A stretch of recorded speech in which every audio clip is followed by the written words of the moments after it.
మన రక్షకుడు మన ప్రభువైన యేసుక్రీస్తు నామములో మరొకసారి ఉదయకాల శుభవందనాలు తెలియజేస్తున్నాను.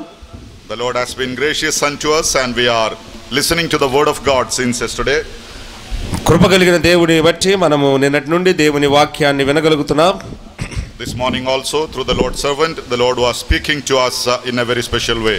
ప్రత్యేక విధానములో దేవుని సేవకుని ద్వారా ఈ ఉదయకాలం కూడా దైవ సందేశాన్ని మనం ఆలకించగలిగాం. I started a series based on the book of Acts chapter 2 and verse 42. నిన్నటి ఉదయకాలము నుండి అపోస్తల కార్యముల గ్రంథం 2వ అధ్యాయం 42వ వచనము నుండి వరుస క్రమములో దేవుని వాక్యాన్ని బోధిస్తూ వస్తున్నాను.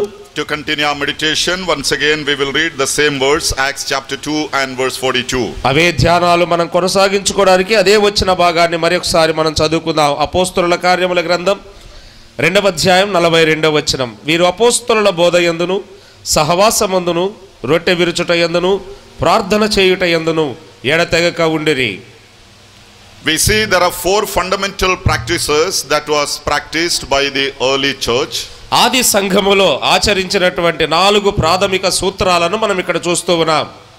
Number one we see there is the doctrine of the apostles. మొదటిదిగా మనము అపోస్తలుల బోధ లేక సిద్ధాంతం అనే మాటను మనం చూస్తూ ఉన్నాం. Secondly we see the fellowship of the saints. రెండవదిగా పరిశుద్ధుల యొక్క సహవాసం చూస్తున్నాం అక్కడ. Thirdly we see the breaking of bread. మూడవదిగా రొట్టె విరుచుటని మనం గమనిస్తున్నాం అక్కడ. And fourthly we see prayer. నాలుగవది ప్రార్థనగా మనం ప్రస్తావించబడింది అక్కడ. All these four are the inseparable and fundamental activities of any local assembly. ఏ స్థానిక సంఘానికైనా కూడా ఈ 4 సూత్రాలు వేరు చేయబడినవి కాదు, కానీ ఒకదానికంటే ఒకటి తక్కువైంది కాదు ఎక్కువైంది కాదని మనం గమనించాలి. It is a vast subject in itself. Vast subject in itself. అదిగో అక్కడ ఉన్న అంశములో ఉన్న భాగం ఏంటంటే, due to the shortage of time and other factors we may not be able to cover the whole thing for our studies. మనకున్న సమయాభావాన్ని బట్టి సమయ కుంచితాన్ని బట్టి ఆ 4 అంశాలు ధ్యానం చేయడానికి సమయం లేదు. Yesterday we were looking into the importance of the doctrine of the apostles. నిన్న ఉదయకాలం మధ్యాహ్నం ధ్యానాల్లో అపోస్తలుల బోధన గురించి అనేక సంగతులు మనం ధ్యానం చేశాం. We saw two aspects in that doctrine of the apostles. అపోస్తలుల బోధలో 2 విధానాలుగా విభాగాలుగా మనం ధ్యానించాం. First of all the importance of the apostles doctrine. మొదటిదిగా అపోస్తలుల బోధ లేదా అపోస్తల సిద్ధాంతం యొక్క ప్రాముఖ్యతను గురించి ధ్యానం చేశాం ఉదయం. And secondly we saw how practically we can adopt it in our assembly. రెండవదిగా మధ్యాహ్నం కూడికలో అపోస్తలుల బోధను ఎలాగో మన సంఘాల్లో మనం నిర్వర్తించుకోవాలో ఆ విషయాలు ధ్యానం చేశాం. In all probability we will be able to see one more aspect today in our meditation. కాబట్టి మనకున్న సమయాన్ని బట్టి మరొక అంశాన్ని మాత్రమే ఈ 4గిట్లో మరొక అంశాన్ని ధ్యానించగలం. So I will come to the third aspect mentioned there, the breaking of bread. అందుకే నేను ఎంచుకున్న భాగం ఏంటంటే మూడవది రొట్టె విరుచుట అనే దాని ప్రస్తావన మీ మధ్య ధ్యానించాలని నేను ఆశపడుతున్నాను. Now bear in mind that all these four aspects are equally important and there is one is not greater than the other. ఎప్పుడు మన జ్ఞాపకంలో ఉంచుకోవాల్సిన అంశం ఏంటంటే ఈ 4 అంశాల్లో ఏ ఒక్కటి కూడా మిగతా 3 కంటే ఎక్కువైంది కాదు, ఆ ఒక్కటి కంటే మిగతా 3 తక్కువైంది కాదని మనం గమనించాలి. But అయితే the doctrine and the breaking of bread has been misunderstood a lot by the Christian churches today. నేటి దినాల్లో ఉన్న సంఘాలలో క్రైస్తవ సంఘాలలో ఎక్కువగా తప్పుడు విధానాలు అవలంబిస్తున్న సమస్యలు ఎక్కడ ఉన్నాయంటే అపోస్తలుల బోధలోను రొట్టె విరుచుట అనే అంశంలోనే ఎక్కువ అనేక రకాల తప్పుడు ఆలోచనలు కలిగి ఉన్నారు క్రైస్తవ సంఘాల్లో. Lot of rituals and traditions have crept into the practice of doctrine and breaking of bread. అపోస్తలుల బోధ విషయంలోను రొట్టె విరుచుట విషయంలోను అనేక తప్పు అభిప్రాయాలు కూడా ఈ సంఘాలలో ఉన్నాయి. So I wanted to give a clarity regarding these two aspects in these 2 days. ఈ 2 దినాల్లో అపోస్తలుల బోధన గురించి రొట్టె విరుచుట అనే అంశాన్ని గురించి స్పష్టమైన సందేశాన్ని ఇవ్వాలని ఆశపడుతున్నాను. We finished the first aspect, the apostles doctrine yesterday. నిన్నటి దినానే అపోస్తలుల బోధ అనే అంశాన్ని గురించి మనం ముగించుకున్నాం. Now we will come to the breaking of bread. ఇప్పుడు మనము రొట్టె విరుచుట అనే అంశానికి వద్దాం.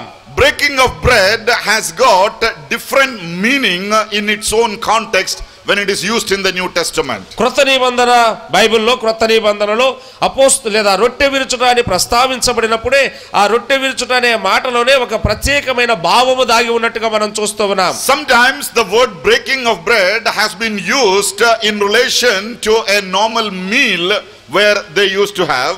అనేక సార్లు ఈ రొట్టె విరుచుట అనే ప్రస్తావన బైబిల్లో సాధారణంగా భోజనం చేసిన సందర్భంలో కూడా అది ప్రస్తావించబడింది. Because according to the Jewish tradition, the Palestinian tradition, ఆ యూదుల ఆచారం ప్రకారం పాలస్తీనా భూభాగంలో నివసించే ప్రజల యొక్క పద్ధతుల ప్రకారం any major meal at the home, the whole family, they sit together at the table. ఏదైనా గొప్ప విందు కాకపోవచ్చు లేదా కుటుంబంలో ఏదైనా ప్రత్యేకమైన భోజన కార్యక్రమాలు ఉంటే కుటుంబ సభ్యులందరూ కూడా బల్ల మీద లేదా టేబుల్ లేదా ఆ భోజనపు బల్ల చుట్టూ కూర్చునే విధానాన్ని కలిగి ఉన్నారు. And the head of the family will give thanks for the bread. He first breaks it and they all eat from that. అది సాధారణమైన భోజనం అయినప్పటికీ కుటుంబంలో కుటుంబ యజమాని ఆ ఆహారాన్ని ప్రార్థన చేసి వారికి పంచిపెడతాడు. And this was a little more theologically practiced at the Passover meal. దీన్నే ప్రభురాత్రి భోజనము లేదా పస్కా భోజనము అని కూడా పాత నిబంధనలో ప్రస్తావించబడింది. Now at the Passover meal also, according to the law, the family would sit together and they would break bread. పస్కా పండుగ దినాన కూడా వారు విందు ఆరగించే విధానం కనబడుతుంది. అది కూడా వారి కుటుంబ సభ్యులందరూ కూర్చొని ఆ విందు ఆరగించినట్టుగా పాత నిబంధనలో మనం చూడగలం. So breaking of bread is used to represent their informal meal time very often in the New Testament. క్రొత్త నిబంధన సంఘ విధానములో ఈ రొట్టె విరుచుట అనే అంశము అది భోజనానికి కూడా సంకేతంగా ఉంది అని మనం చూస్తూ ఉన్నాం. At the same time, the word breaking of bread is also used where they observed the Lord's Supper. ఈ రొట్టె విరుచుట అనే ప్రస్తావన అనేక సందర్భాల్లో ప్రభురాత్రి భోజనము అనే ప్రస్తావన కూడా బైబిల్లో ఉంది. On the night the Lord Jesus was betrayed, అదిగో యేసుక్రీస్తు వారు రాత్రి కాల సమయంలో he instituted the Lord's Supper.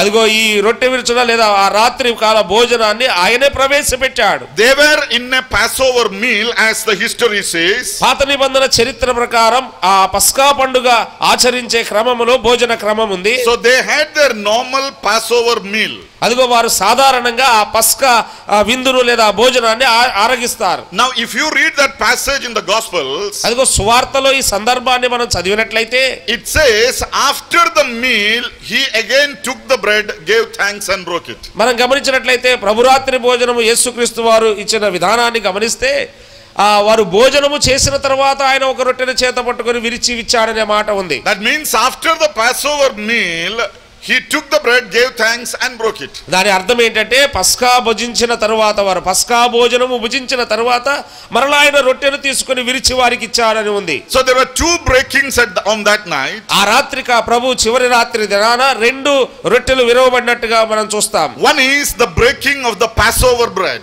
ఒకటి పస్కా పండుగ లేదా పస్కా పండుగ యొక్క రొట్టె పస్కా రొట్టెను విరిచిన విధానాన్ని చూస్తాం. That many Jewish family would have done it on that night in different parts. అనేక సందర్భాల్లో అనేక స్థలాల్లో ప్రతి యూదుల కుటుంబాలు వాటి ఆచరించాలి పస్కా పండుగను. The same night immediately after that, దాని తర్వాత అదే రాత్రి the Lord Jesus Christ again took the bread, broke it and gave it to them. ప్రభువైన యేసుక్రీస్తు వారు మరొక రొట్టెను తీసుకొని మరలా దాన్ని విరిచి వారికి ఇచ్చినట్టుగా ఉంది. And he said, this is my body broken for you. అప్పుడు అది విరిచి ఇచ్చేటప్పుడు అంటున్నాడు, ఇది నా శరీరము మీ కొరకు విరవబడుతున్న శరీరం అన్నాడు. That was for the first time he was doing. అది మొట్టమొదటిసారిగా చేశాడు, అంతకు ముందు ఎప్పుడు చేయలేదు. So far nobody has observed that part of it like the Lord Jesus Christ did. ఆ ప్రభువైన యేసుక్రీస్తు వారు చేసిన ఆ పరిచర్యను వాళ్ళెవరూ సరిగా గమనించలేదు. So there also we see he broke the bread. అక్కడ కూడా ఆయన రొట్టె విరిచిన విధానాన్ని చూడగలుగుతున్నాం. It is based on that word we sometimes call it as the breaking of bread. అందుకే అనేక సార్లు మనం రొట్టె విరుచుట అనే ప్రస్తావన చేస్తాం.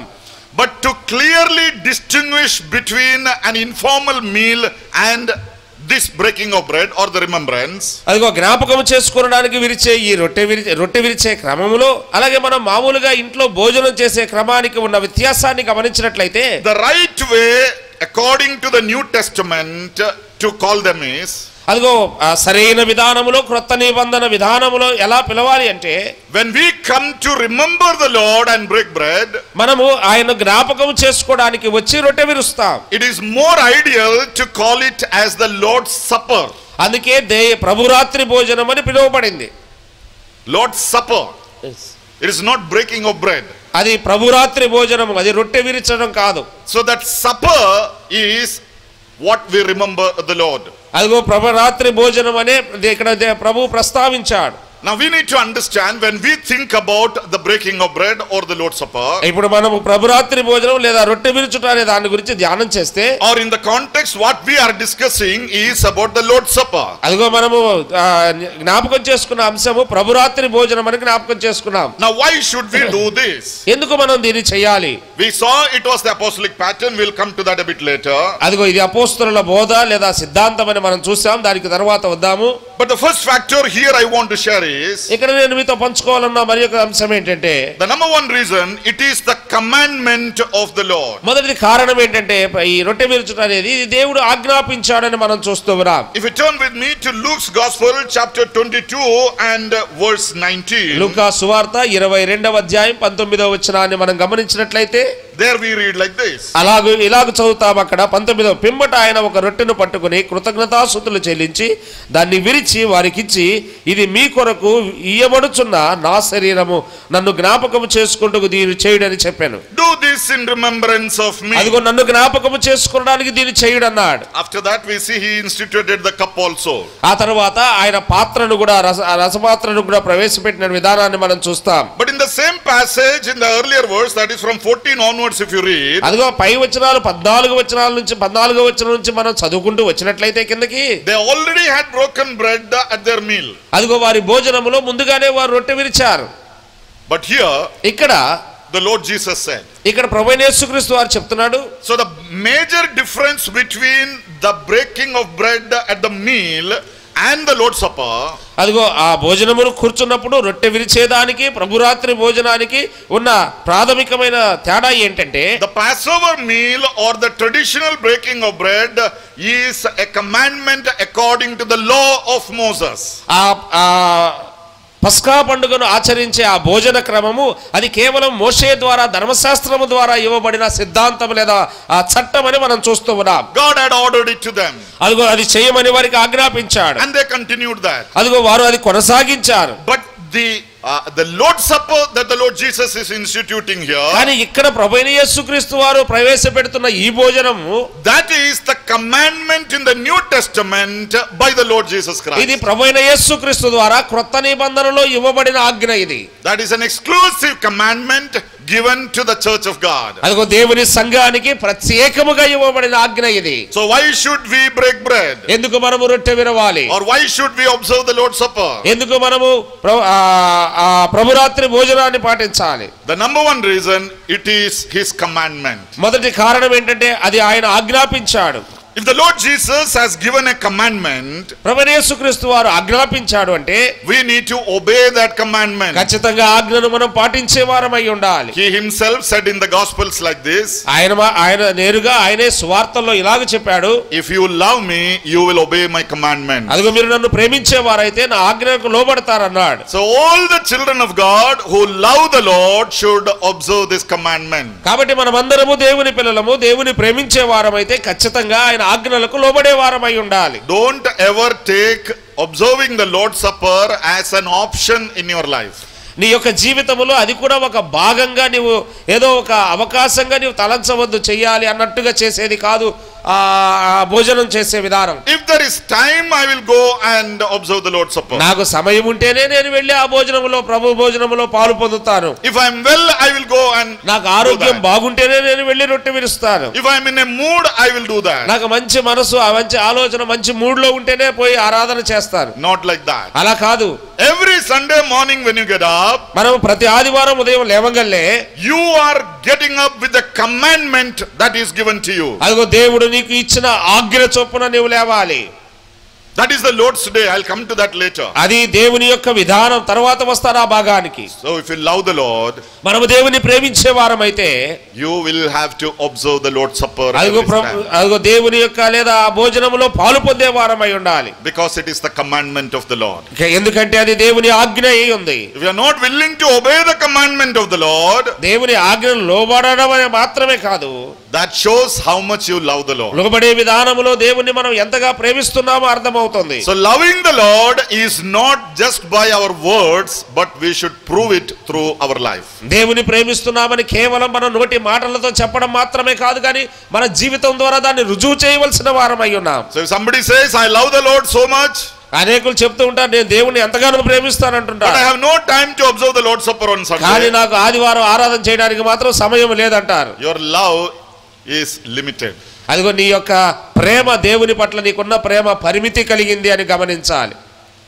Regarding such people, the Lord Jesus Christ said, అలాంటి వారిని గురించి ప్రభువైన యేసుక్రీస్తు వారు ఇలాగన్నాడు, they are the kind of people who love me with their lips, but their heart is far from me. అదిగో వారు పెదవులతో నన్ను గణపరుస్తున్నారు, పెదవులతో నన్ను ప్రేమిస్తున్నట్టుగా చెప్తున్నారే కానీ వారి హృదయం నాకు చాలా దూరంగా ఉందంటున్నాడు. So beloved, we are commanded by the supreme commander, you do this. కాబట్టి మనము ఆయన చేత ఆజ్ఞాపించబడ్డాము. ఎవరు ఆయన అంటే అది మన అధికారి లాంటి వాడు, ఉన్నతమైన వారి చేత ఆజ్ఞాపించబడ్డాము ఇది చేయడానికి. It is a new commandment given exclusively to the New Testament believers. కాబట్టి క్రొత్త నిబంధన విశ్వాసులకు లేదా సంఘానికి క్రొత్త ఆజ్ఞగా ఇవ్వబడింది ఇది అని మనం గమనించాలి. ఆజ్ఞ. The second factor about the Lord's Supper, అదిగో ప్రభురాత్రి భోజనాన్ని గురించి మరి ఒక అంశాన్ని మనం గమనించినట్లయితే, it is a remembrance meeting. ఇది జ్ఞాపకం చేసుకునే కూడిక.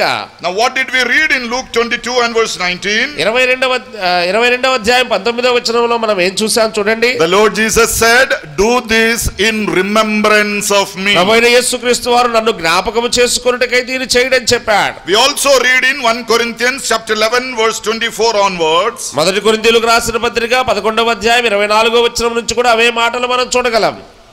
1 Corinthians chapter 11 and verse 24. మొదటి కొరింథీయులకు రాసిన పత్రిక 11వ అధ్యాయం 24వ వచనం, దానిని విరిచి ఇది మీ కొరకైన నా శరీరము, నన్ను జ్ఞాపకం చేసుకొనుటకై దీన్ని చేయుడని చెప్పాను. Do this in remembrance of me. నన్ను జ్ఞాపకం చేసుకొనుటకై దీన్ని చేయుడి. So what is Lord's Supper? అంటే ఈ రాత్రి భోజనం అంటే ఏంటి? There are many people who have a confusion that we come on Sunday to worship. అనేక సార్లు అనేక మంది విశ్వాసులు కొంత గందరగోళంలో ఉన్నారు. ఏమిటంటే వాళ్ళకి అవగాహన లేకపోవటం, మనం ఆదివారం ఆరాధన చేయడానికి వస్తున్నామని. Maybe many of us have that same conviction. చాలా మంది మనం అదే పదాన్ని ఉచ్చరిస్తాం. I'm not disagreeing with you. I'll come to that. I'll prove that. నేను మీరు ఆరాధన చేయడానికి వస్తున్నారు అనే దాన్ని నేనేమి దాన్ని తప్పు పట్టట్లేదు, కానీ అంశం దగ్గరికి నేను వస్తాను తర్వాత. Maybe in my next session I will explain what is worship. That time you'll understand that. ఆ మధ్యాహ్న కూడికలో అసలు ఆరాధన అంటే ఏంటో కూడా నేను వివరిస్తాను, అప్పుడు మీకు అర్థమవుతుంది. But breaking of bread or Lord's Supper is not worship in itself. ఇక్కడ మనం గమనించాల్సింది అంటే రొట్టె విరవడం అనేది ఆరాధించడం కాదు అని మనం గమనించాలి. In our assemblies in India, భారతదేశంలో మన బ్రదర్ సంఘాలలో most of the assemblies we say Sunday we go to worship the Lord. ఆ సర్వసాధారణంగా మనం ఉచ్చరించే పదం ఆదివారం ఆరాధనకి వెళ్తున్నామని. Nothing wrong, you can go to worship. దాంట్లో తప్పేమీ లేదు, మనం ఆరాధించడానికే వెళ్తున్నాం. Some assemblies in front of the assembly hall they will write a board of the weekly activities. ఆ కొన్ని సంఘాలలో వారి మందిరం మీద వార కూడికల పట్టి రాస్తారు. There they will write Sunday morning 9 to 11 worship meeting. ఆదివారం ఉదయం అదిగో 9 గంటల నుంచి 11 గంటల వరకు ఆరాధన కూడిక అని రాస్తారు. And then the ministry meeting. ఆ తర్వాత వాక్య పరిచర్య కూడిక. Then Monday the ladies meeting. అదిగో సోమవారం సహోదరుల కూడిక. Tuesday prayer meeting. అదిగో మంగళవారం ప్రార్థన కూడిక. Now Sunday they write as worship meeting in some place.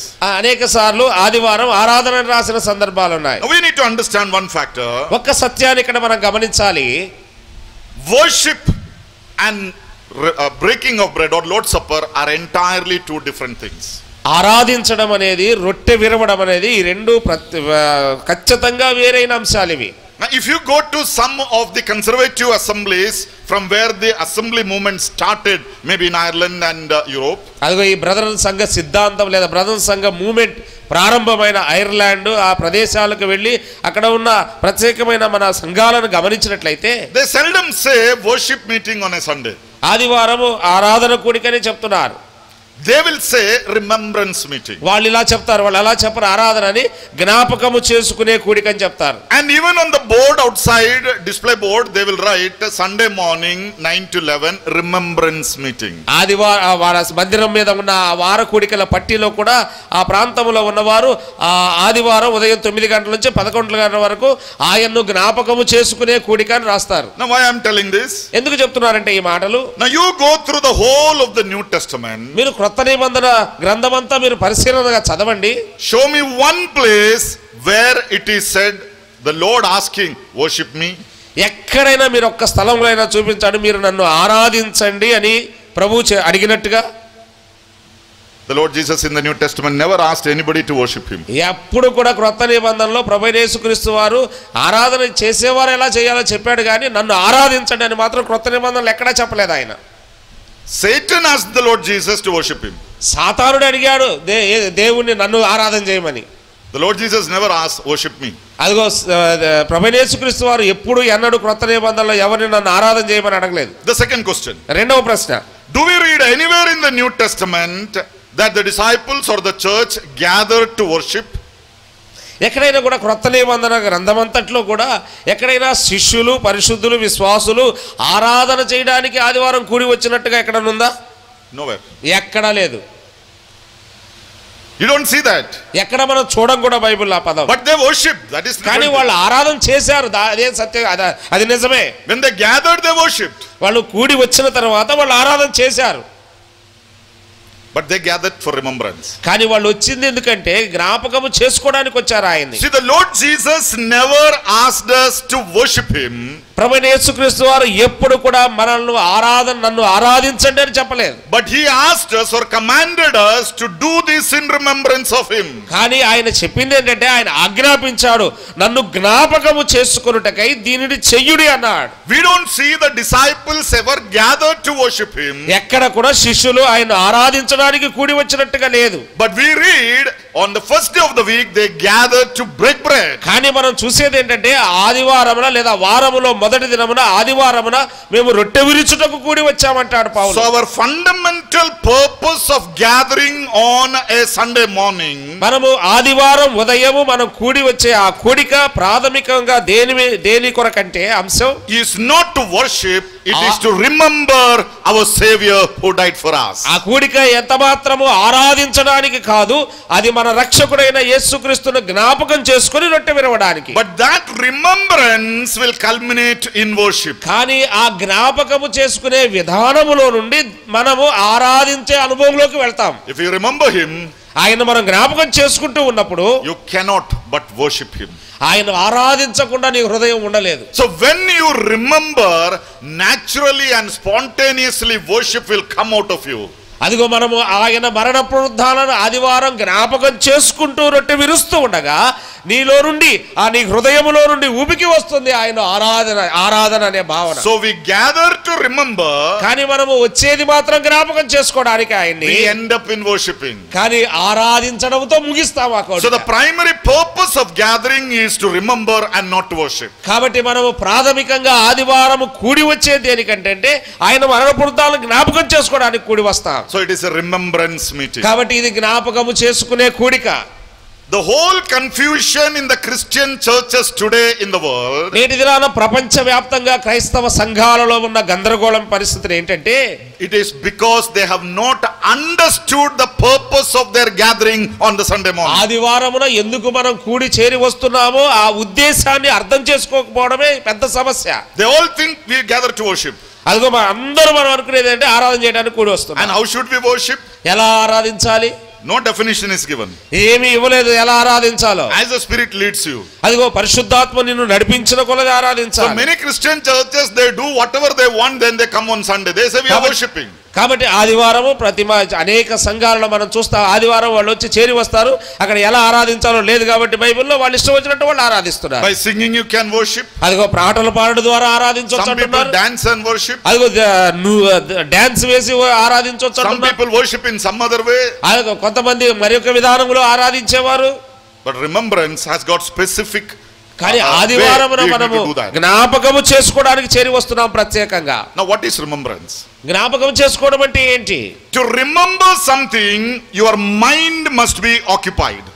అదిగో నీవు ఏదైతే జ్ఞాపకము చేసుకుంటున్నావో ఆ జ్ఞాపకము సంపూర్ణంగా నీ మనస్సు నిండా హృదయం నిండా నిండిపోవాలి. ఆ The జ్ఞాపకం more your mind is concentrated, the more you will be able to remember better. ఎక్కువగా ఎంత ఎక్కువగా నీవు జ్ఞాపకం చేసుకుంటే అంతగా నీవు జ్ఞాపకం చేసుకున్న అంశము నీ హృదయంలో నీ మనస్సులో నిండిపోతుంది. One of the allegations that outside churches sometimes bring against our assemblies, కొన్నిసార్లు బయట సంఘాలలో ఉన్నవారు మన సంఘాల మీద లేదా కొన్ని నేరారోపణ చేస్తుంటారు. oh brethren, church worship, there is no life. Brethren సంఘాల్లో ఉండే ఆరాధనలో జీవం లేదు అంటున్నారు. We feel like sleeping, no sound, no life. ఆ బ్రదరన్ సంఘాల్లో వాళ్ళ ఆరాధన చాలా బోరు కొడుతుంది, నిద్ర వస్తుంది, అసలు జీవమే ఉజ్జీవమే ఉండదు ఆరాధనలో అంటారు. See, when we come to worship, we need to have life. అది కాబట్టి ఆరాధించడానికి వచ్చినప్పుడు వాళ్ళ ఉద్దేశం ఏంటంటే దాంట్లో ఉజ్జీవం కావాలనుకుంటారు. And poor thing, they think life is in the sound. వాళ్ళ వాళ్ళ వాళ్ళ ఆలోచన విధానం చాలా విచారిస్తున్న ఆలోచన విధానానికి శబ్దాలతో కదండి, శబ్దాలతో ఉజ్జీవం వస్తుంది అనుకుంటున్నారు వాళ్ళు. And sometimes some of the innocent believers from our assemblies, కానీ మన సంఘాల్లో ఉన్న కొంత అమాయకమైన విశ్వాసులు కొంతమంది who don't know the word properly, దేవుని వాక్యం సరిగా తెలియని వారు, they will also think, yes, there is life, here there is no life. కాబట్టి వాళ్ళు కూడా ఇలాగే ఉంటారు. అవును, వాళ్ళు చెప్పేది నిజమే, ఆ సంఘాల్లో ఉజ్జీవం ఉంది, మన సంఘాల్లో ఉజ్జీవం లేదనుకుంటున్నారు. So they leave here and they go and join there. కాబట్టి మన సంఘాలను విడిచిపెట్టి ఆ సంఘాలకు వెళ్తారు ఉజ్జీవాన్ని ఎత్తుక్కుంటూ. Beloved, ప్రియులారా, for remembrance, your mind must be prepared and mind must be engaged. ఆయన జ్ఞాపకము చేసుకోవడం అంటే సంపూర్ణంగా మన మనస్సులో హృదయంలో నింపబడాలి. మన మనస్సులో మరి ఒక దానికి అవకాశం ఉండకూడదు ఆ సమయంలో. Most of our children, students who write for the university exams, అనేక సార్లు మన పిల్లలు యూనివర్సిటీ బోర్డ్ ఎగ్జామ్స్ రాస్తూ ఉంటారు.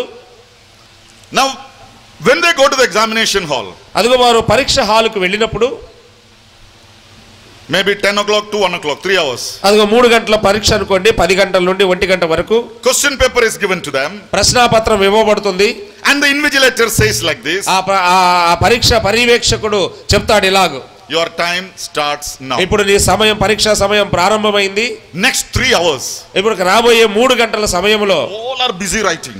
అందరూ నిశ్శబ్దంగా ఉండి అందరూ రాస్తూ ఉంటారు గబగబా answer paper. Is there any sound in that hall? ఆ ఎగ్జామ్ హాల్లో ఏదైనా శబ్దం ఉంటుందా? No sound. చెప్పండి, ఉంటుందా శబ్దం? ఏం శబ్దం ఉండదు. We sometimes in English say pin drop silence. కొన్నిసార్లు ఇంగ్లీష్ లో పిన్ డ్రాప్ సైలెంట్ అంటే చిన్న పిన్ను కింద పడ్డా కూడా ఆ శబ్దం వినబడే అంత నిశ్శబ్దం ఆవరించి ఉంటుంది హాల్లో. If you want to know what is pin drop silence, you should go to an examination hall of a university. ఆ పిన్ డ్రాప్ సైలెన్స్ అనే పదానికి ఖచ్చితమైన ఆ భావం ఏంటో అర్థం చేసుకోవాలంటే పరీక్ష హాల్లోకి వెళ్తే అర్థం అయిపోతుంది. 3 hours, 3 గంటల సమయం, no sound, ఏమాత్రం శబ్దం ఉండదు, total silence. పూర్తిగా నిశ్శబ్దం ఆవరించి ఉంటుంది. Tell me how many students sleep there? ఇప్పుడు ఆ నిశ్శబ్దములో, ఆ జీవం లేని స్థలములో ఎంతమంది పరీక్ష రాసే విద్యార్థులు నిద్రపోతారు చెప్పండి మీరు? Nobody will sleep. ఎవ్వరు నిద్రపోరు విద్యార్థులు. Even if there is some sound, they will say, keep quiet. ఏదైనా చిన్న శబ్దమైనా కూడా శబ్దం చేయొద్దు అంటారు ఇన్విజిలేటర్. Why? ఎందుకు? Their mind is engaged.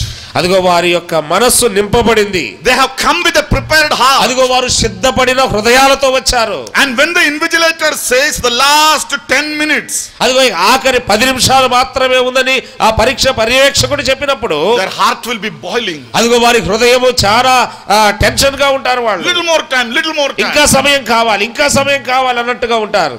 Nobody will sleep because there is no music there. అక్కడ మ్యూజిక్ కానీ ఏ పాటలు ఉద్యోగం లేదు కానీ ఎవరు నిద్రపోరు అక్కడ. But when you come to the assembly, కానీ అదే విధానంలో ఉండి సంఘానికి వచ్చినప్పుడు మాత్రం oh, no sound, no life, we are all sleeping. ఆరాధనలో పాటలు లేవు, ఉద్యోగం లేదు, మ్యూజిక్ లేదని చెప్తాం. Why? ఎందుకు చెప్తున్నాం?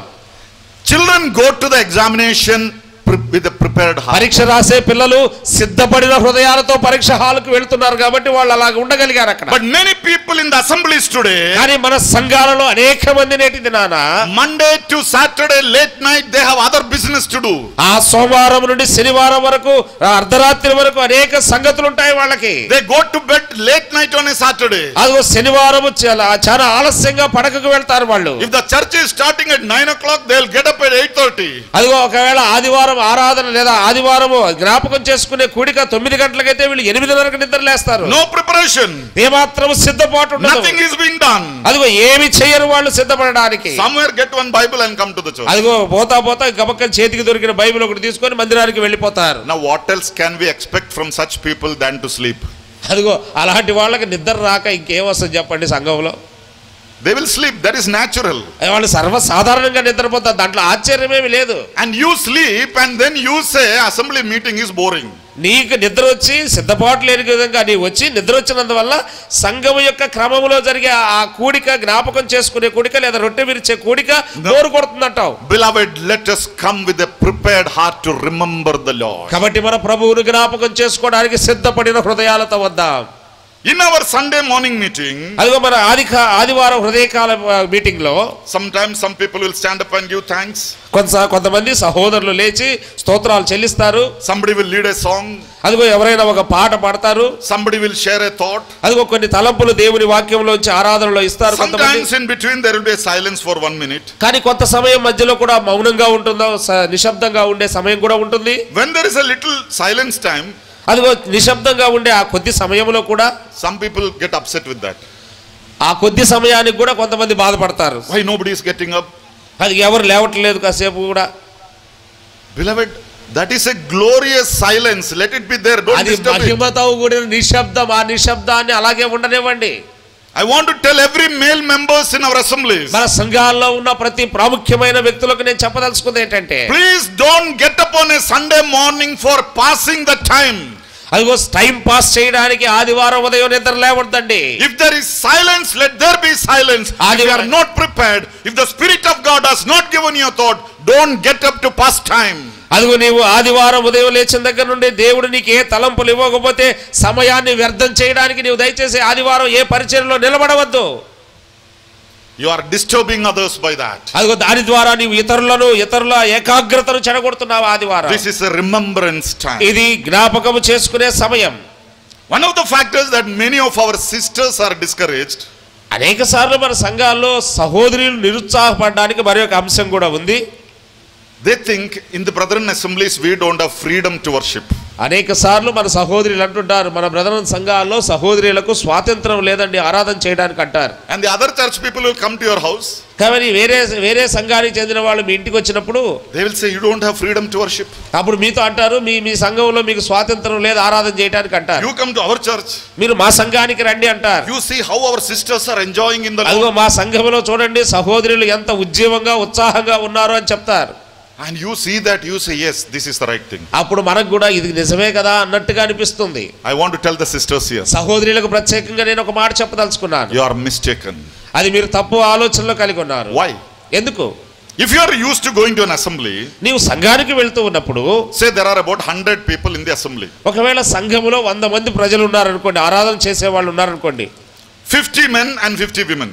50 మంది సహోదరులు 50 మంది సహోదరులు ఆరాధన చేసేవారు ఉన్నారనుకోండి ఒక సంఘం. In our assemblies, మన సంఘాల్లో only men will audibly participate, women are silent. అదిగో మన సంఘాల్లో ఆరాధనలో స్వరము వినిపించి పాల్గొనేవారు సహోదరులు మాత్రమే, సహోదరులు మౌనంగా ఉంటారు. Now among the 50 men in that church, ఆ సంఘములో ఉన్న 50 మందిలో on a given Sunday, ఆ ఇవ్వబడిన ఆదివారము how many men will audibly participate in the worship?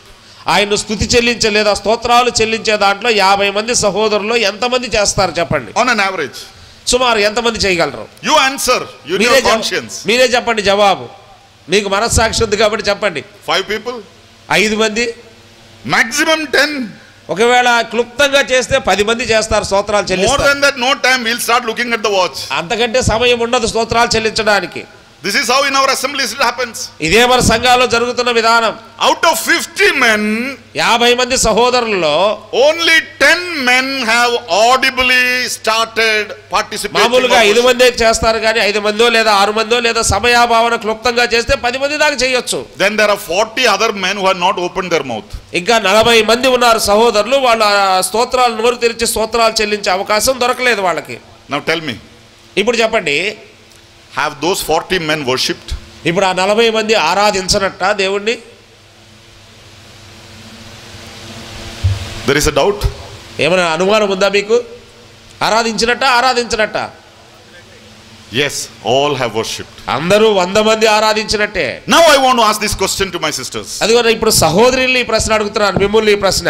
If 40 men could silently sit there and worship on a Sunday, ఆదివారమున 10 మంది స్తోత్రాలు చెల్లిస్తే మిగతా 40 మంది సహోదరులు మౌనంగా ఉండి వారు కూడా ప్రభువును ఆరాధించినప్పుడు, is it possible for 50 women also to silently worship the Lord? అలాంటి వారు ఆరాధించినప్పుడు 50 మంది సహోదరులు కూడా మౌనంగా ఉండి ఆరాధించవచ్చు ఆయన్ని. Is it possible? ఇది అవుతుందా? Yes. అవును, ఇది వాస్తవమే. So don't be carried away by these false teachings who will come to you and say you have no freedom to worship. అదిగో మీకు మీ దగ్గరకు వచ్చి తప్పుడు బోధలు బోధించేవారు, మీ సంఘాల్లో మీకు స్వాతంత్రం లేదని చెప్పే వారి మాటలు వినవద్దండి. True worship, నిజమైన ఆరాధన is in freedom. స్వేచ్ఛలోనే ఉంది. The freedom is in obeying the word. స్వేచ్ఛ అనేది దేవుని వాక్యానికి లోబడే దాంట్లో ఉంది. Worship is not preaching. ఆరాధించడం అంటే ప్రకటించడం కాదు. Worship is not audibly telling something. అదిగో ఏదో ఒకటి చెప్పడం కాదు ఆరాధించడం అంటే. Even if there is a silence there, అక్కడ ఒకవేళ కొంత సమయం నిశ్శబ్దం ఉన్నట్లయితే, we are spending the time in remembrance. ఆ నిశ్శబ్దములో కూడా ఆయన్ను జ్ఞాపకం చేసుకుంటున్నామన్న సంగతి మర్చిపోవద్దు. The Lord's Supper or the breaking of bread on a Sunday is the time of remembrance. ఆదివారమున మనం రొట్టె విరవడానికి చేరి వచ్చేది ఆయన మన పునరుద్ధానాలను జ్ఞాపకం చేసుకోవడానికి. Now if it is a remembrance time, అది జ్ఞాపకం చేసుకునే సమయం అయినప్పుడు, all that we do there on a Sunday morning, అన్ని కూడా మనం ఆదివారమునే జ్ఞాపకం చేసుకుంటాం. it should be leading to the remembrance. అదిగో ఆ జ్ఞాపకము చేసుకునే దాంట్లో నుండి మన హృదయాన్ని ఆరాధన వైపు ప్రేరేపిస్తుంది. The songs that you sing, మనం పాడే పాటలు కానీ, don't sing that clappy jumpy songs which will arouse your emotion. మనం పాడే పాటలు కేవలం మీరు పాటలంటే ఎగరడం, గంతులు వేయడం, శబ్దాలు చేయడం ఆ పాటలే కాదు. Choose the songs which speak about the sufferings and the agony of our Lord Jesus మనం Christ. ఆరాధనలో పాడే పాటలు కూడా ఎలాంటివి ఎంచుకోవాలి అంటే, యేసుక్రీస్తు వారు మన కొరకు కలువరి శిలువలో పడిన శ్రమలను ప్రస్తావించబడి ఉన్న పాటలు మాత్రమే ఎంచుకోవాలి. If you stand up to give thanks, మనము లేచి స్తోత్రాలు చెల్లించాలనుకుంటే, don't take a Bible study to Jesus. స్తోత్రాలు చెల్లించేటప్పుడు దేవునికి బైబిల్ స్టడీ చెప్పొద్దండి. అప్పుడు Please don't do that. అప్పుడు అలా చేయొద్దండి. Utter only the words that will remind the people of the sufferings of Christ. మనం అప్పుడు చెప్పవలసిన మాటలు ఏంటంటే, కేవలము ఆ యేసుక్రీస్తు కలువరి శిలువలో పడిన శ్రమలను మాత్రమే అక్కడ అనేకుల చేరి వచ్చిన ప్రజల హృదయాలను ప్రేరేపించేటట్టుగా ఉండాలి. Even if you stand up to share a thought from the word, ఒకవేళ నీవు లేచి దేవుని వాక్యములో నుండి ఏదన్నా తలంపును జ్ఞాపకం చేయాలనుకున్నప్పుడు, don't reveal your vocabulary and knowledge to the people. అదిగో నీకున్న జ్ఞానాన్ని ప్రజల ముందు ప్రదర్శించడానికి ప్రయత్నం చేయొద్దు. Only remind them very politely of the sufferings of Christ. కేవలము అక్కడ నిలబడిన వారు కూడా చాలా మౌనంగా దీనంగా ప్రభువైన యేసుక్రీస్తు యొక్క శ్రమలను మాత్రమే వివరించాలి అక్కడ. So don't take any songs you want to sing. అది ఏ పాటలు పడితే ఆ పాటలు పాడొద్దండి. ఆ చేరి వచ్చిన కూడికలో That time is not meant for your testimony. అక్కడ నీ సాక్ష్యాలు చెప్పే సమయం కాదది. That is only for remembrance. కేవలం ఆయన జ్ఞాపకం చేసుకోవడానికే వచ్చాం. Utter only the words that will lead the congregation to remember the Lord. కేవలం నీవు చెప్పే మాటలు కానీ ఏ పాటలు కానీ ప్రజలను కూడా యేసుక్రీస్తు యొక్క శ్రమల వైపు, ఆయన మరణ పునరుద్ధానాలను జ్ఞాపకం చేసుకునే వైపు నడిపించగలిగి ఉండాలి. And this we have been practicing from the beginning. అదిగో ప్రారంభము నుండి మనము అవలంబిస్తున్న లేదా ఆచరిస్తున్న విధానం ఇదే. Thirdly, మూడవదిగా, this is the apostolic practice and teaching. ఇది అపోస్తలుల యొక్క క్రమము లేదా వాళ్ళు ఆచరించిన విధానం బోధ. Acts 2:42 we already read. అక్కడ మనం ముందుగానే చదివే అపోస్తలుల కార్యం 2వ అధ్యాయం 42వ వచనంలో They steadfastly continued themselves to breaking of bread. అదిగో వారు ఎడతెగక వారు రొట్టె విరుచుటకు కూడి వచ్చారని మనం చూస్తున్నాం. In 1 Corinthians chapter 10 verse 16 and 17. మొదటి కొరింథీయులకు రాసిన పత్రిక 10వ అధ్యాయము 16-17 వచనాలు మనం గమనించినట్లయితే there also we see the apostle is teaching this to the church. అదిగో అక్కడ కూడా అపోస్తలులు సంఘానికి బోధించే విధానాన్ని మనం చూస్తూ ఉన్నాం. Yesterday I was telling how we derive at a doctrine of the church. అదిగో సంఘములో మనము సిద్ధాంతాన్ని ఎలాగో అవలంబించాలో మనం నిన్నటి దినాన్ని విన్నాం. The three basic criteria. అదిగో 3 ప్రాథమిక సూత్రాలు ఉన్నాయి. One is commanded by the Lord Jesus. ఒకటి ప్రభువైన యేసుక్రీస్తు ద్వారా ఆజ్ఞాపించబడింది. Secondly, practiced by the apostles. రెండవది ఆది అపోస్తలుల ద్వారా ఆచరణలో చేయబడింది. Thirdly, taught through the epistles. మూడవదిగా పత్రికల ద్వారా మనకు దేవుడు సంఘానికి రాయించి ఇచ్చాడు. So we see all these three things in the matter of breaking of bread. కాబట్టి ఈ 3 విధానాలు కూడా ప్రభువైన యేసుక్రీస్తు లేదా రొట్టె విరిచే విధానంలో ఈ 3 అంశాలు కనబడతాయి మనకి. So it is the apostolic practice. ఇది అపోస్తలులు ఆచరించిన క్రమం రొట్టె విరవడం. It is the apostolic teaching. ఇది అపోస్తలుల బోధ కూడా రొట్టె విరవడం. So with that background, if you read Acts chapter 2 and verse 42, అలాగే మనం చదివినప్పుడు అపోస్తలుల కార్యం 2:42లో they continued steadfastly to the apostles' doctrine. అదిగో వారు అపోస్తలుల బోధ యందు ఎడతెగక ఉన్నారు అనే మాట మనం చూస్తూ ఉన్నాం. Doctrine also includes the breaking of bread. అదిగో సిద్ధాంతము లేదా అపోస్తలుల బోధ కూడా రొట్టె విరుచుటలో మిళితము చేయబడిందన్న సంగతి మర్చిపోకూడదు. Now they had specific gathering exclusively for breaking of bread. వారు ఖచ్చితంగా వారు చేరి వచ్చింది దేనికంటే రొట్టె విరవడానికే. That is the apostolic pattern. అదే అపోస్తలుల యొక్క బోధ లేదా క్రమము లేదా సిద్ధాంతం అని. So breaking of bread. అదిగో రొట్టె విరవడం. Why do we practice that? ఎందుకు దాన్ని మనం ఆచరిస్తున్నాం? It is apostolic pattern. ఇది అపోస్తలుల బోధ. It is apostolic teaching. అది అపోస్తలుల యొక్క బోధ లేదా సిద్ధాంతం. We don't call our churches as the apostolic church. మన అపోస్తలుల సంఘాలుగా మనం పిలవబడం. There are some denomination called as the apostolic అదే church. అపోస్తలుల చర్చి లేదా అపోస్తలిక్ చర్చ్ అనే డినామినేషన్ సంస్థ కూడా ఉంది. Our assemblies are generally called as the assemblies or the gospel halls or the chapel or some places brethren assemblies. అదిగో కొన్ని చోట్ల మన సంఘాలు గాస్పల్ హాల్ గా పిలువబడుతున్నాయి మొదటి నుంచి, లేదా బైబిల్ చాపల్ అని పిలువబడతాయి. ఇతర దేశాల్లో మన సంఘాలు లేదా మన ప్రాంతాల్లో బ్రదర్న్ అసెంబ్లీస్ గా మన భారతదేశంలో పిలువబడుతున్నాయి. But అయితే we follow the apostolic teaching. కానీ మనము అపోస్తలుల యొక్క బోధను అనుసరిస్తున్నాం. So any person, Christian, who says that he is following the apostolic pattern must have the practice of breaking bread. కాబట్టి ఏ విశ్వాసైనా క్రైస్తవుడైనా నేను అపోస్తలుల బోధను లేదా అపోస్తలుల సిద్ధాంతాన్ని పాటిస్తున్నానని చెప్పాలి అంటే ఖచ్చితంగా ఆదివారంలో నీవు రొట్టె విరిచే కూడికలో ఉండాలి. The fourth factor. 4వ అంశం. This is to be observed on the first day of the week. ఇది ఆదివారం లేదా అనగా వారములో మొదటి దినాన ప్రస్తావించబడింది. One of the greatest confusions that people have in the modern days. నేటి దినాల్లో నవీన యుగంలో అనేక మంది కన్ఫ్యూజ్ అవడానికి లేదా గందరగోళం అవడానికి ఒక సమస్య ఉంది. Can we do it every day? అదిగో ప్రతిరోజు చేయొచ్చు కదా, on every occasion? లేదా అప్పుడప్పుడు ప్రత్యేకమైన సందర్భాల్లో రొట్టె విరవచ్చు. See, when we read in the book of Acts, మనము అపోస్తలుల కార్యములో చదివినట్లయితే it is a progressive report of the church. అదిగో సంఘము యొక్క లేదా సంఘము యొక్క క్రమములో కొనసాగిన విధానం కనబడుతుంది. Yesterday I mentioned that. నిన్నటి దినాన్ని నేను జ్ఞాపకం చేశాను. It started as a universal church. అదిగో సార్వత్రిక సంఘముగా సంఘం ముందు ప్రారంభించబడింది. And it progressed towards the culmination in the local church. కానీ ఆ సార్వత్రిక సంఘముగా ప్రారంభించబడిన ఆ సంఘము రాను రాను క్రమంగా స్థానిక సంఘాలుగా ఏర్పడ్డాయి. So when you come towards the end of the book of Acts, అదిగో ఆ అపోస్తల కార్యముల గ్రంథము చివరికి వచ్చేసరికి you will see the practice of the apostles in the local churches. స్థానిక సంఘాలు. నేను చెప్తున్న మాట ఏంటంటే అపోస్తల కార్యముల గ్రంథం ప్రారంభములో ప్రారంభించబడిన సంఘము సార్వత్రిక సంఘం.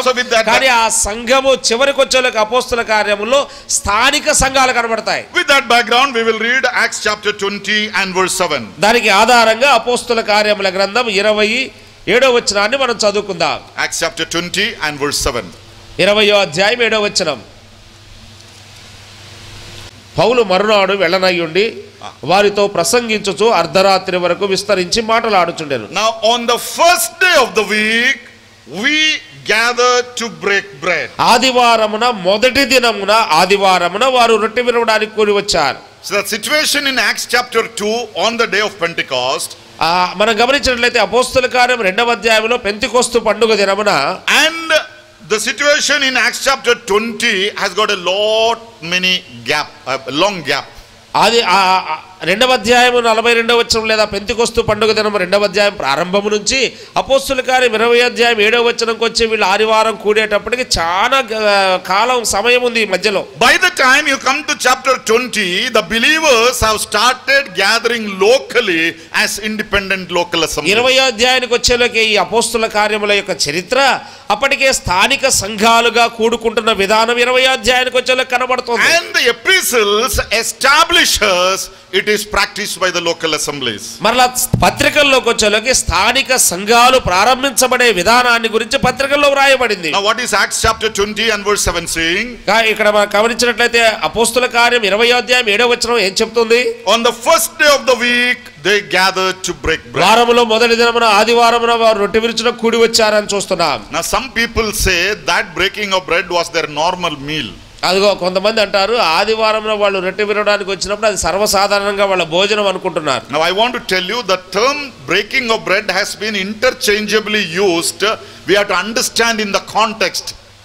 ఆ రొట్టె విరవడం అనే పదం అనేక విధానాల్లో ప్రస్తావించబడినప్పటికీ అంశాన్ని మనం అర్థం చేసుకోవాలి.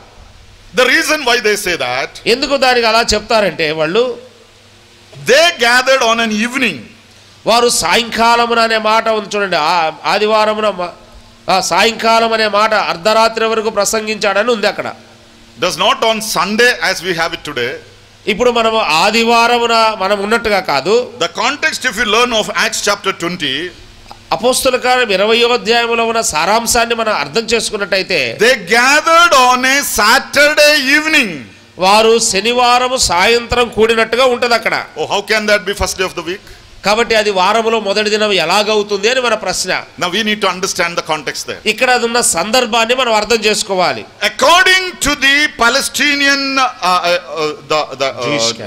tradition and practice, ఆ పాలస్తీనా యొక్క భూభాగములో ఉండే ప్రజల యొక్క పద్ధతులు ఆచారాలు మనం గమనించినట్లయితే in those days ఆ దినాల్లో the day started at 6 o'clock in the evening and ends at 6 o'clock the next evening. ఆ వారి ప్రదేశములో ఆ పాలస్తీనా భూభాగములో ఉన్న వారి యొక్క కాలమాన ప్రకారం ఆ ప్రతిరోజు సాయంత్రం 6 గంటలకు వారి దినం ప్రారంభమయ్యి మరుసటి రోజు సాయంకాలం 6 గంటలకు వారి దినం ముగించబడుతుంది. Now it is all standard midnight to midnight.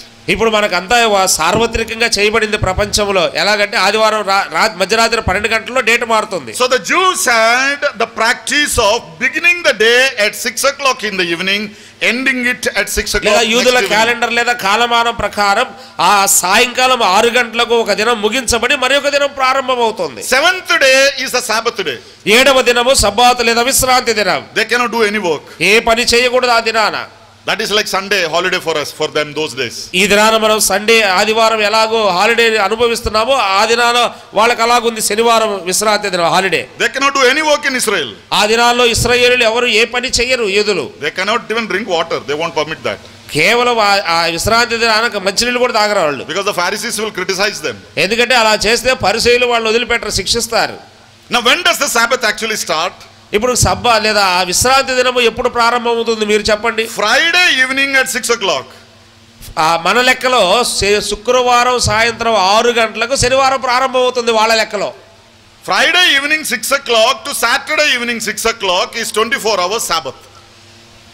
శుక్రవారం సాయంత్రం 6 గంటల నుండి మన లెక్క ప్రకారం శనివారం సాయంకాలం 6 గంటల వరకు వాళ్ళ విశ్రాంతి దినం. And Saturday evening 6 o'clock the first day of the week starts. కాబట్టి వారి లెక్క ప్రకారం శనివారం సాయంకాలం 6 గంటలకు ఆదివారం అనగా మొదటి దినం ప్రారంభమవుతుంది. By 6 o'clock in the evening on Sunday that is over. కాబట్టి ఆదివారం శనివారం సాయంత్రమే వారికి ఆదివారం ప్రారంభమైంది. So when did these people gather? కాబట్టి ఇక్కడ 20వ అధ్యాయంలో చేరి వచ్చిన ప్రజలు, it is in all probability we can believe it is after 6 o'clock on Saturday evening. కాబట్టి శనివారం అయినప్పటికీ అది మన కాలమాన ప్రకారం అయితే శనివారం, కానీ వారు శనివారం సాయంత్రం 6 గంటల తర్వాత అనగా ఆదివారం మొదటి దినం ప్రారంభమైనాక చేరి వచ్చారు వాళ్ళు. That is why they gathered on Saturday evening. అందుకే శనివారం సాయంత్రం మన లెక్కలో వాళ్ళు కూడుకున్నారు. అక్కడ. That is why read Paul went on preaching till the midnight. అందుకే అక్కడ సాయంకాలం ప్రారంభించబడింది ఆ కూడిక. పౌలు అర్ధరాత్రి వరకు ప్రసంగించాడు విస్తరించని మనం చూస్తాం. Started in the evening. కాబట్టి వారు సాయంత్రం 6 తర్వాత ప్రారంభించారు. Why couldn't they meet on Sunday morning? ఆదివారం ఉదయం ఎందుకు కూడుకోకూడదు? అదొక ప్రశ్న. Sunday morning is a normal working day. అదిగో వాళ్ళకి ఆదివారం సర్వసాధారణంగా వాళ్ళకి పని చేసే దినం అది. All have to go for their work. అదిగో వాళ్ళ పనికి వెళ్ళాలి వాళ్ళు. Saturday is a holiday.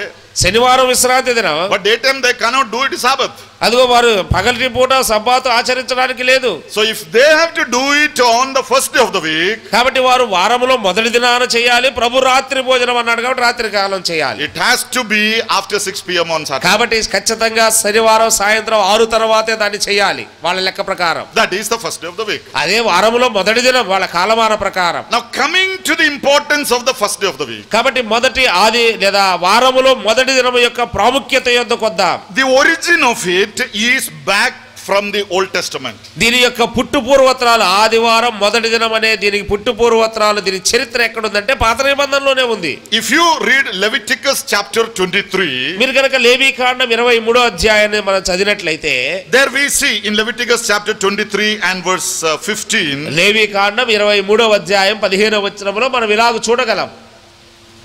on the first day of the week after the Sabbath, the first fruit has to be brought to the temple and the priest will wave it.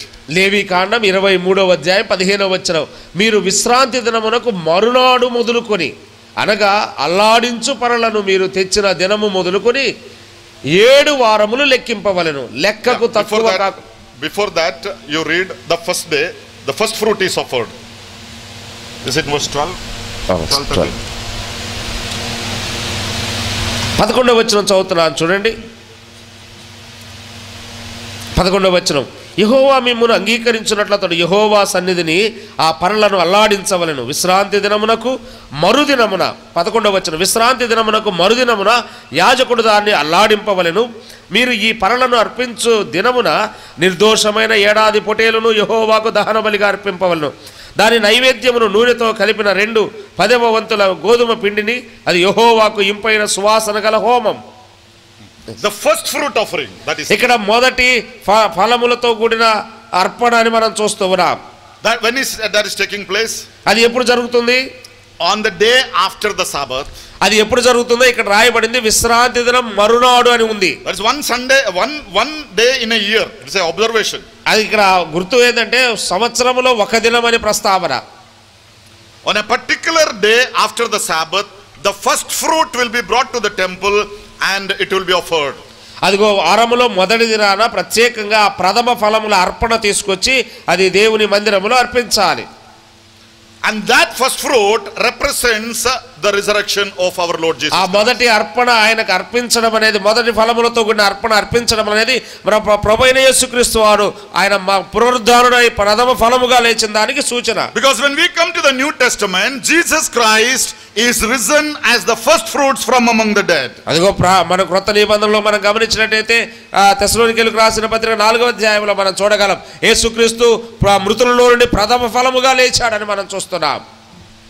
So the resurrection of Christ was on the first day of the week. కాబట్టి యేసుక్రీస్తు పునరుద్ధానము కూడా వారములో మొదటి దినమున జరిగింది. And then in verse 15 we read, ఇప్పుడు 15వ వచనానికి రండి. అదే లేవీకాండం 23వ అధ్యాయం 15వ వచనం, from that day onwards you count 7 Sabbaths.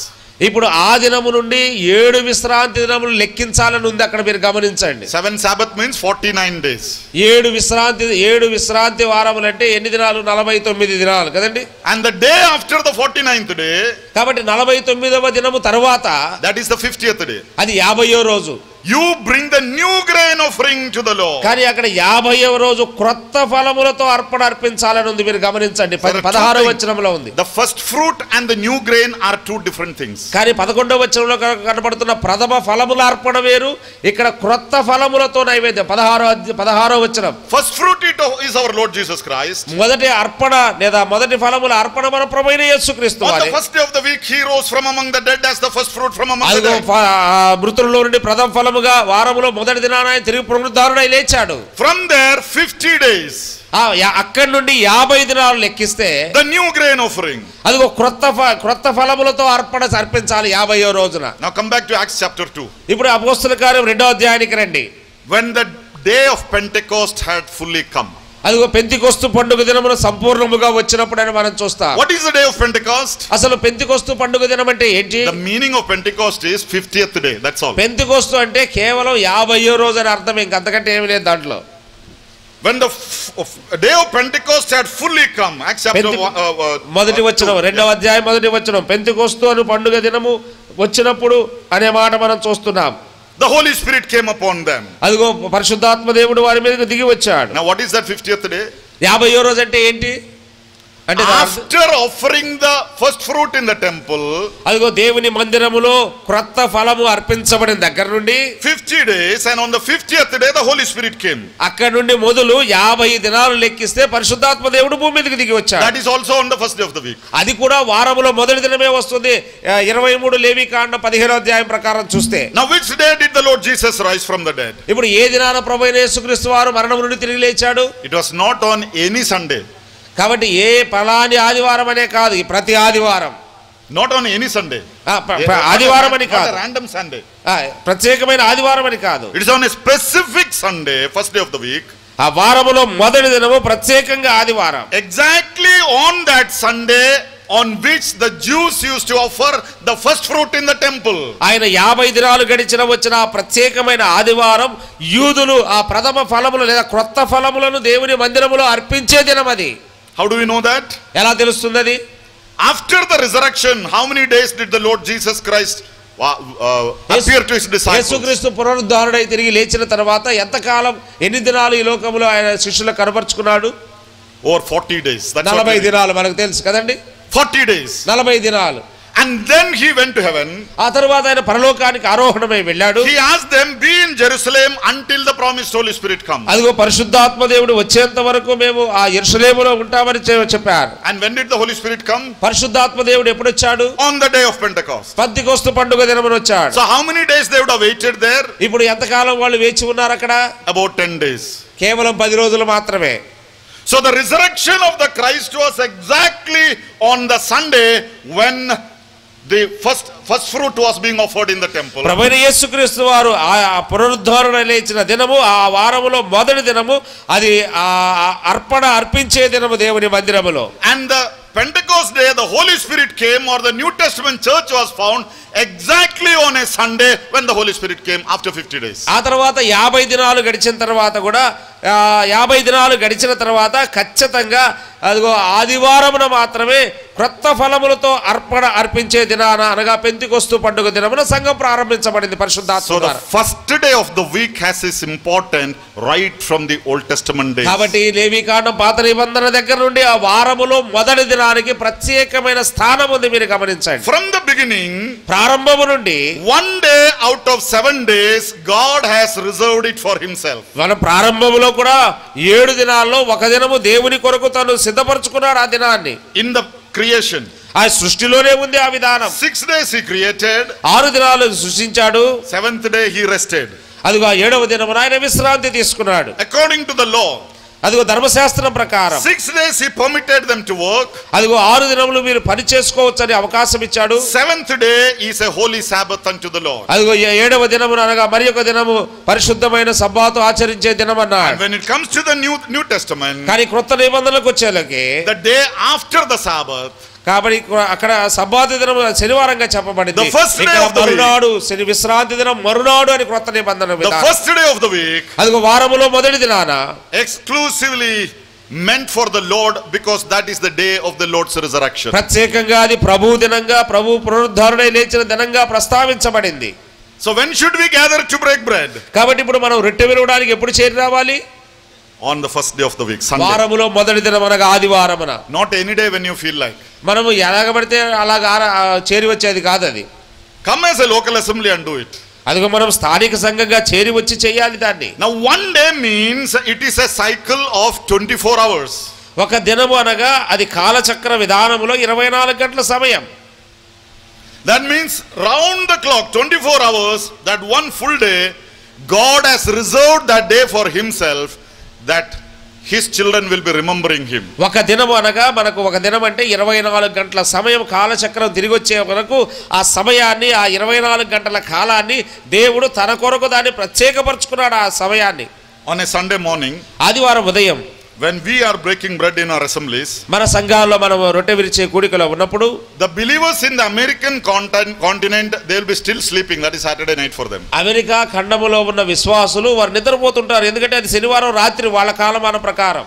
You finish your breaking of bread on a Sunday morning, ఆదివారం ఉదయం నీవు ఆ రొట్టె విరిచే కూడిక ముగించుకుంటావు. and by the time you reach the evening of Sunday, అప్పుడు నీవు ఆదివారం సాయంకాలానికి వస్తావు. నువ్వు ఇక్కడ కాలమానాన్ని బట్టి they will start breaking, remembering the Son of God. అక్కడ అమెరికాలో ఉన్న వాళ్ళు అప్పుడు లేచి వారికి ఉదయం అయింది కాబట్టి వాళ్ళు ఆరాధన చేస్తుంటారు అక్కడ. Now on a Sunday morning, when you remember the Lord, ఈ ఆదివారం ఉదయం నీవు ప్రభువుని జ్ఞాపకం చేసుకుంటున్నప్పుడు ఇక్కడ the believers in the Australian continent, they have already finished it and gone after lunch. Australia ఖండములో ఉన్న విశ్వాసులు మనం ఆదివారం ఉదయం ఇక్కడ ఆరాధన చేస్తుంటే మనకంటే ముందుగానే వాళ్ళు ఆరాధన ముగించి వాళ్ళు నిద్రపోతుంటారు ఆదివారం రాత్రిగా. On a Sunday morning, when you break bread, ఆదివారం ఉదయం మనం భారతదేశ కాలమానాన్ని బట్టి ఇక్కడ రొట్టె విరిచే కూడికలో ఉంటే you finish that by the time you reach your lunch time.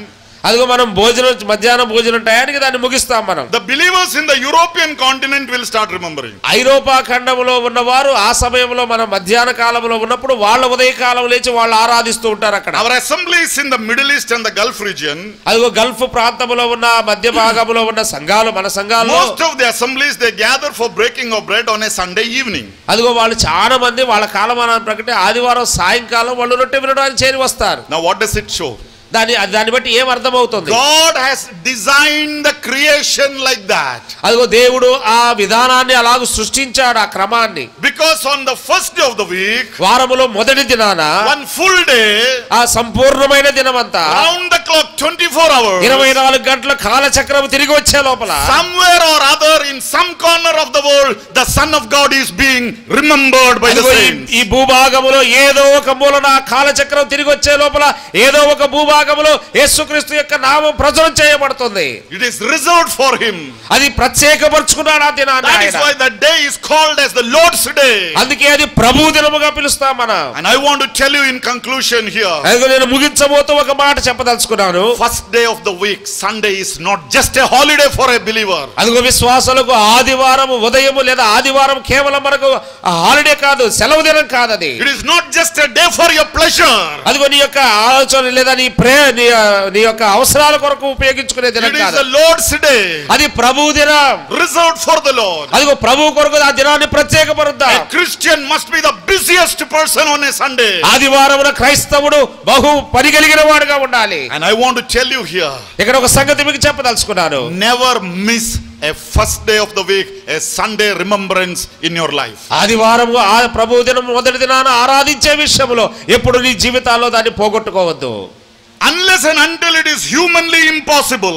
అదిగో సర్వసాధారణంగా మానవులంగా కొన్నిసార్లు కలగకపోవచ్చు, అవకాశం ఉండకపోవచ్చు. That reason you settle it between you, your conscience and God. ఒకవేళ నీవు ఆరాధనకు వెళ్ళలేని ఏదైనా ఇబ్బందికరమైన పరిస్థితి ఏదైనా ఉంటే అది నీకు దేవునికి మధ్య అవగాహన కలిగి ఉండాలి. You can tell the elders, I was not well. నీకు ఒకవేళ సంఘ పెద్దలకు చెప్పొచ్చు, నాకు ఆరోగ్యం బాగలేదు అందుకే రాలేదు ఆదివారం అని. Elders cannot come with a stethoscope and touch you. అదిగో ఏ పెద్దలు కూడా నీ దగ్గరికి స్టెథోస్కోప్ తీసుకొని రారు ఆరోగ్యం బాగలేదు అనగలే. They believe what you say. నీవు ఏది చెప్తావో అది నమ్ముతారు. But I want to tell you here, కానీ నేను ఒక సంగతి చెప్పదలుచుకున్నాను. the God of heaven does not need a stethoscope to understand your health. అదిగో నీ యొక్క ఆలోచనలు నీ సాకులను విని ఆయన స్టెథోస్కోప్ తీసుకొని రాడు.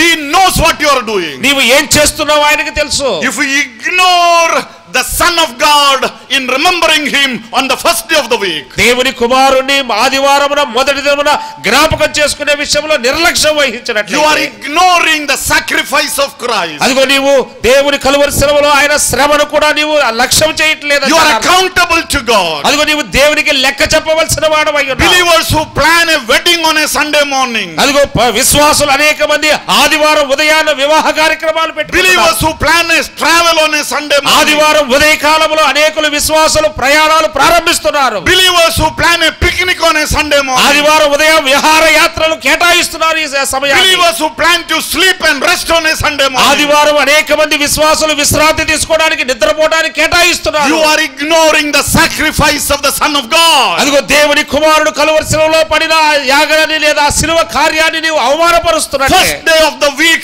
is the Lord's demand from your life. అదిగో నీ జీవితం నుండి ఆయన కోరుకుంటుంది ఆదివారం మొదటి దినం ఆయన యొద్దకు రావాలని. Give it to the Lord. ప్రభువుకిద్దాం ఆ దినాన్ని.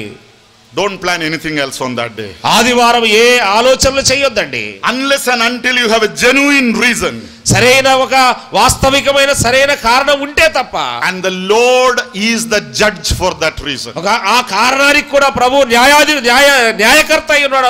ఆలోచన చేయండి. May God's name be glorified. దేవుని నామం మహిమపరచబడును గాక.